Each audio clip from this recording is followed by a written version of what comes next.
წმინდა წერილი უშურველად გასცემს სიღრმეებს საღვთო საიდუმლოებებისა, რომელსაც ვერასოდეს ვერ ამოწურავ. რა თქმა უნდა, ეს უნდა გაიხსნას თქვენთვის. შეიძლება ადამიანი კითხულობდეს და ვერ გაიხსნას ეს. ამ გახსნასაც, წმინდა წერილის გახსნასაც ჭირდება საღვთო მადლი. ადამიანი შეიძლება კითხულობდეს და არ ესმოდეს, ვერ იგებდეს.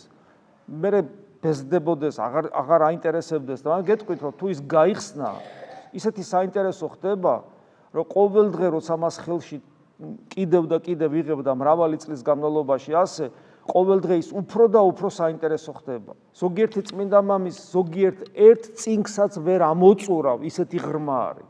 და ფაქტობრივად ყოველი წმინდა მამის წიგნი წმინდა წერილის განმარტება. ეხლა როცა ადამიანი ამ ყველაფერს უგულებელს ყოფს, როგორ უნდა გაიგოს? მან არათუ დიდ მარხვა, არამედ საერთოდ ქრისტიანობა. დაგროვილი, დამუხტული, კონცენტრატი ღმერთის ძიების გამოცდილებისა, რაც 2000 წლის განმავლობაში ესე ფენა-ფენაზე იდებოდა და როცა შენ წმინდა მამებს კითხულობ, აი ამას ეხები, ამასთან შეხებაში მოდიხარ და სხვისი შრომის, სხვისი ღვაწლის შედეგად მიღებულ ნაყოფებს მიახლები და აგემოვნებ და ცოტათი მაინც თუ გულს ოდნავ გაუხსნი, ამ ნაყოფების სიტყვებასაც იგრძნობ და ისე რომ შენ შრომა არ გაგიწევია, ეს მათი ნაშრომია.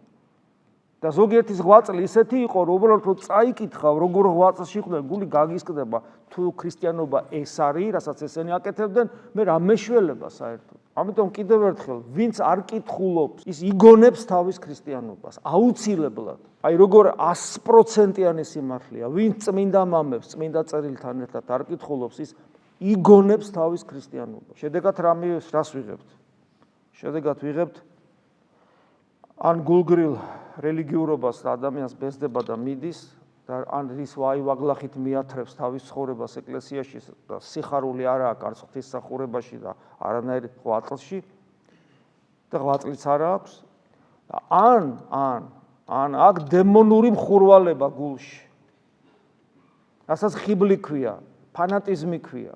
ხოლო ის შუალედური გზა, ის ფაქიზი, ის ჩუმი, ადამიანის თავისუფლებას ოდნავაც რომ არ ლახავს, ის ტკბილი, ნათელი, ცეცხლი, მაგრამ აი ესეთი რაღაც უცნაური, განუმეორებელი, ეს მდგომარეობა ადამიანს რომ მქონდეს, ამისათვის მან კიდევ ვიმეორებ, მან უნდა იცოდეს ის ძვირფასი განძი და დანატოვარი, რომელიც ეკლესიაში არის ასე დაუნჯებული.